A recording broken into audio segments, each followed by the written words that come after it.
ಬಂದ ಕೆಲಸ ಬಹಳ ಸುಲಭ ಆಗೋಯ್ತಲ್ಲ. ಗನ್ಸಿನ ತರೋಣ ಅನ್ಕೊಂಡೆ ಅವಳಿಗೆ.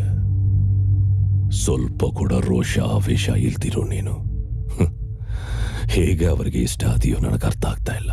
ಆ ಮ್ಯಾಟ್ರ್ ಸ್ವಲ್ಪ ಪಕ್ಕಕ್ಕಿಟ್ಬಿಡೋಣ. ಅದೇನೋ ಗಂಡಸು ಗಂಡಸ್ತನ ಅಂತ ಇದೆಯಲ್ಲ, ನಿನ್ ಪ್ರಕಾರ ಗಂಡಸು ಅಂದ್ರೆ ಚೀ ಅಂದ್ರೂ ದೇಹದಲ್ಲಿ ರಕ್ತ ಇಲ್ದವನ್ ಹಾಗೆ ನಗ್ತಾ ಇರೋ ನೀನಂತೂ ಅಲ್ಲ. ನರದಲ್ಲಿ ರಕ್ತ ಹರಿದು ತಿರುಗಿ ಎಗಿರಿ ಬೀಳೋಣೆ ನಿಜವಾದ ಗಂಡಸು. ವೈರಿಗಳು ಮೇಲ್ಬಿದ್ದಾಗ ಕೈಯಲ್ಲಿ ಆಯುಧ ಇಲ್ದೆ ಹೋದ್ರೂ ರೋಷದಿಂದ ಆವೇಶದಿಂದ ಸಾಯಿಸ್ತಾರಲ್ಲ ಅವರು ನಿಜವಾದ ಗಂಡಸು.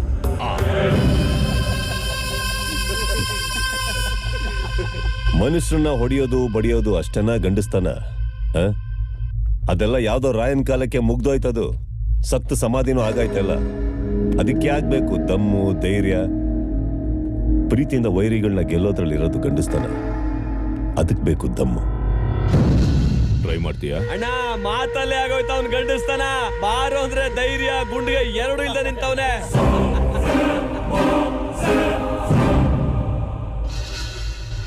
ಏಯ್, ವೈರಿಗಳನ್ನ ಪ್ರೀತಿಸ್ಬೇಕು ಅನ್ನೋ ನಿನ್ನ ಮಾತಿನ ಗಂಡಸ್ತನ ನಾನ್ ಟ್ರೈ ಮಾಡ್ತೇನೆ. ನಾನ್ ಹೇಳಿದ ಗಂಡಸ್ತನ ನಿನಗ್ ಟ್ರೈ ಮಾಡೋ ದಮ್ಮಿದ್ಯಾ? ದಮ್ಮನ ಪದಕ್ ನಾಂದಿ ಹಾಡ್ದವನೇ ನಾನು.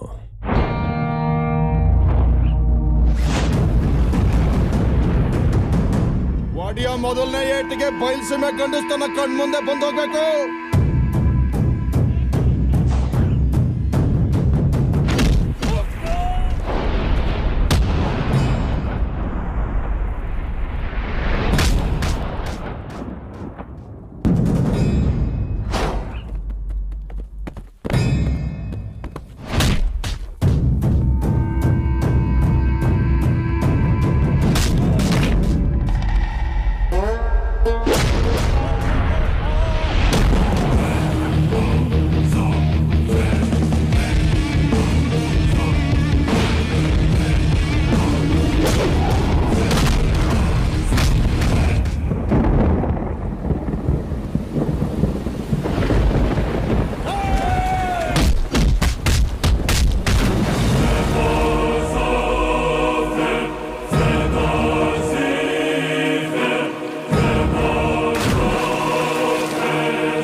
ನೀನ್ ಹೇಳಿದ್ದು ನಾನು ಮಾಡಿದೆ. ಈಗ ನಾನು ಹೇಳಿದ್ದು ನೀನ್ ಮಾಡು.